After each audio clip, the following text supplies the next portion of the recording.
If you are a resident and you find yourself in the middle of an emergency or a pending emergency, what are some things that you should know? Hi, I'm Steve Rosenberg with Mynd Property Management. And today I'm joined with Devin Gillespie, who's our portfolio manager for the Denver area.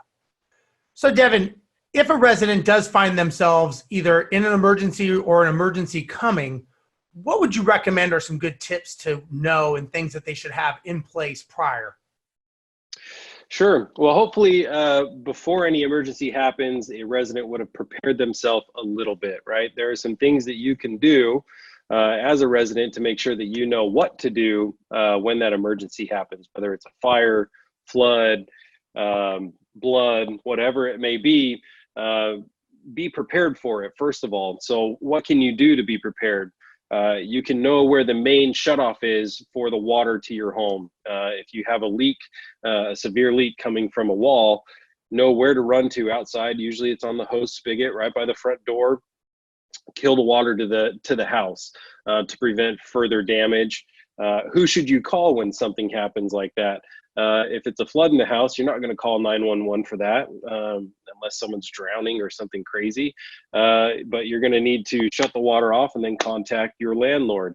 If the house is on fire, you're going to contact 911 and then contact the landlord, right? So depending on the situation, know who to contact, what action to take first. Like, do I shut off the water? Do I get the fire extinguisher out?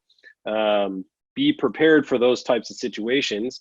Know what to do first, who to call next, and then keep, what's ultimately most important is make sure that you're safe first and foremost, right? And don't do anything. Don't try and be a hero and put yourself in danger. Stay safe and then be prepared for that instance when it happens. Yeah. Also, what would you recommend as far as maybe documentation that they should have? I've always learned, especially in this day and age, maybe scan it and save it to a cloud. What are your thoughts on that? Yeah, absolutely. First of all, make sure that you're insured. No one ever wants this to happen to them. No one ever thinks it'll happen to them, but I've dealt with it on numerous occasions, and it's very, very sad. Let's say someone has had insurance, but they've failed to pay their premium and the insurance is now lapsed. Just months prior, I've seen that happen, and it's really sad to see that, and people lose everything in a devastating fire. So make sure you get the policy, pay for the policy, and then have access to it when you need it. So, whether it's on an app on your phone, whether you back it up, scan in the declaration page, just know who your insurance agent is, whether that's a virtual agent or someone locally.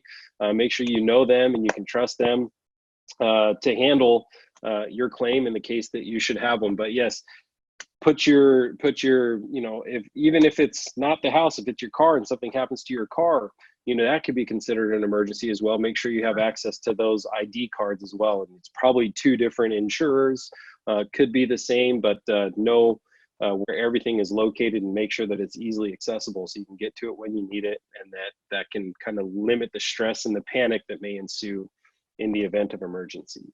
And obviously, you and I had talked about this before, living in Denver in a snowstorm, that's when you want to make sure that maybe you have space heaters and blankets, because obviously it could be some amount of time till someone can get to you in the event of a serious amount of snowfall. So again, that's where some preparedness comes in.